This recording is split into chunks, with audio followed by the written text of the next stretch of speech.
What if survival meant plants or nothing? If every calorie, every remedy, every drop of water came only from leaves, roots, and seeds, could our earliest kin outlast teeth and thunder without ever hunting themselves? Watch closely. The answer begins with hands, hunger, and a patch of grass. Dawn bruises the savanna purple. A band of Australopithecus afarensis moves as one, ripple through waist-high blades, bellies, hollow eyes, bright. No spears, no fire. Only hands, stone, and memory. The matriarch halts at a patch of sedge. She kneels, wedges a flat cobble beneath a stubborn corm, and levers it free. Fibers snap wetly. A juvenile mirrors her movement, clumsy and grinning mud to his elbows. Corms pass along a living chain from elder to mother to infant. Each bite slow, deliberate, and precious starch shining at the corners of their mouths. The river is near. Its promise is danger. Crocodiles own the glare of water, and lions rest in the reeds. They do not drink. Two females fold broad leaves into cupped packets, sweep dew from grass, and tip it into mouths, then into a child's. Others strip bark for gum amber beads, clinging like captured sun. Sugar on the tongue steadies the legs. A male splits a quartzite nodule, the fracture sparkling like frost, and uses the fresh shard to shred tough stems for an elder whose teeth are worn smooth. A baobab stands like a stone god across a clearing, its fallen pods the difference between weakness and walking. The troop fans out. Before they reach it, shadows peel from the opposite brush. Another band, same gait, same hunger, same eyes. Shoulders rise, chests swell. Two widening circles begin to orbit the prize, tracing each other like storms. The matriarch lifts her arms, hair-bristling jaws parted in silent thunder. A rival male stamps dust lips pulled over teeth. The air tightens a drum skin stretched to breaking. A juvenile from our band darts to a pod and smashes it with a stone. Pale meal dust blooms. Both sides freeze at the scent of food.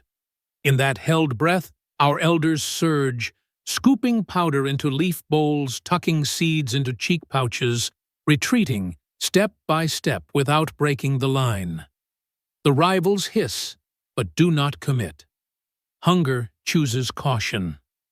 The stalemate dissolves into distance, two storms passing each still lightning in the blood. Clouds muscle up from the horizon low and iron. Wind strafes the grass east to west. With plant food, only storms are law, rain fattens roots. Lightning strips trees, flood, berries, caches. The matriarch presses toward the riverine gallery forest, where figs hang late and bitter, but safer than the open. On the way, a juvenile doubles over, clutching his belly. The elder who gathered dew unrolls crushed bitter leaves. She chews until her face tightens, then smears the paste across the child's tongue. He swallows, breath settles, and the line moves again. Thunder walks the sky.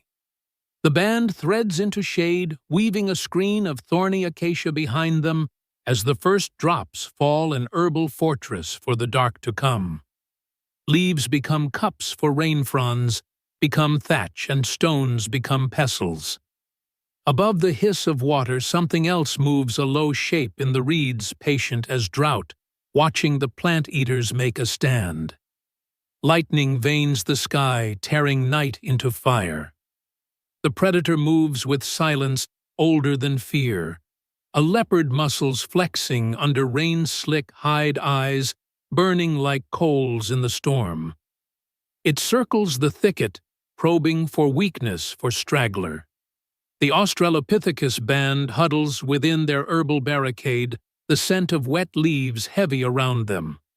They have no spears, no fire, only plants, stones, and will. One female gathers thorny branches, stabbing them deeper into the ground, hands bleeding but steady. Another scoops mud, smearing it on her skin, and her child's masking scent beneath Earth's cold breath. The leopard lunges, jaws snapping against a wall of thorns, and pulls back with a growl tail lashing. The matriarch rises, shoulders squared, clutching a heavy baobab pod. She smashes it against a rock, the thunder of pulp and dust exploding into air.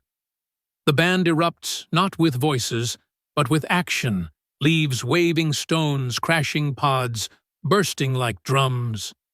A storm within the storm. The leopard falters, ears flattened. For a moment, ancient eyes weigh hunger against pain, and then it slips back into the reeds, vanishing into rain. Relief is silent, but immense, a tide flowing through the huddled figures. Mothers clutch infants, juveniles cling to elders. They survive this night not by claws, but by plants, by thorns, pods, and leaves wielded as weapons. Dawn comes gray, the earth steaming every breath, visible in the cool air. The river swells with runoff, and floating down its flood are seeds, leaves, broken branches, a feast delivered by chaos. The band rushes to gather cupping seeds in leaves, stuffing bitter greens into woven fronds, catching floating pods in outstretched hands. Hunger eases. The juvenile, once sick, now toddles forward, his mouth full of fig pulp eyes alive again. The troop moves toward a limestone overhang, their shelter against sun and storm. There, in the dim, damp safety, they spread their bounty figs, pods, roots, and rainwater pooled in stone. Elders chew leaves to paste feeding infants soft meals from lips to lips. One female grinds seeds against rock powder, falling like pale dust, mixing it with rain into a dough, primitive bread, fragile but filling. In the corner, a child scratches shapes into the mud with a twig, circles for pods, lines for trees, marks that mean survival. Outside, the world rumbles with life and danger, but inside the cave, for a single heartbeat, they are more than prey. They are gatherers, makers, guardians of a fragile, fireless world where plants are the only shield against oblivion. Yet, hunger waits always beyond the cave mouth, and soon the band must move again. The sun returns, indifferent and vast, drying the flood-slicked ground into cracked silence. The band rises with it, no songs, no words, only purpose. They abandon the cave, carrying in leaf bundles what little remains mashed.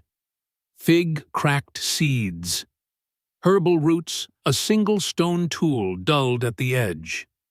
The matriarch leads gait, slow but unyielding. Around her, the others fall into rhythm, the young riding on hips, the old leaning on limbs worn down like the hills themselves. They cross into open savanna, where green turns brittle. The river, swollen just days before now, recedes like a lie, leaving behind patches of mud and tangled reeds. Here, survival becomes a ritual of memory. Each plant, each leaf, each tree is either food or poison, hope or death. A female sniffs at a flowering stalk, waits for the wind, then plucks a single bloom. She crushes it between her fingers and rubs it on her tongue. No bitterness. She nods the signal, passing silently through the group. Another meal secured. But time presses. The second conflict comes not with fang, but with fire. Smoke twists on the horizon. Not flame from lightning, but from the dry season's merciless hunger. The wind shifts, and with it comes heat, rising fast, licking across grasslands with tongues of death. Panic does not scatter them. The band runs in one rhythm, their every escape rehearsed through generations. They turn toward the hills, toward stones that cannot burn. One elder stumbles. A juvenile turns back, gripped by instinct. But the matriarch lifts the elder's arm, slings it across her shoulders, and they move as one. At the base of a boulder-ribbed escarpment, they find refuge, a shaded crevice, lined with dry moss and cool stone. Not a cave, but enough. From their bundles they retrieve moisture-wrapped greens, chew them to paste, and rub them on scorched skin. The matriarch unrolls a strip of bark folds in sweet sap and places it in a child's mouth to dull the sting of smoke. Behind them, flames roar past, devouring what hours before had been life. And then silence. The fire moves on, leaving a world of ash and ghost trees. They emerge, covered in soot. Yet, in the gray-green, already begins to return. Shoots push up through ash.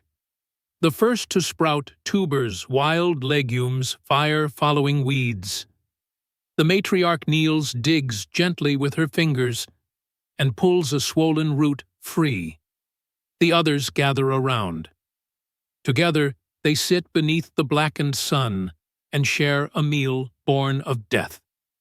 In the final light of that day, two juveniles chase each other in circles.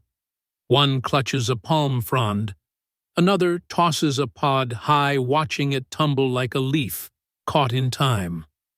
The matriarch watches with eyes that have seen too many storms, too many hungers. Yet her lips curve, not into a smile, but something older, an understanding. Here, on this scorched plain, without meat, without fire, without weapons, they lived. And perhaps, just perhaps, that was enough to begin everything that came after.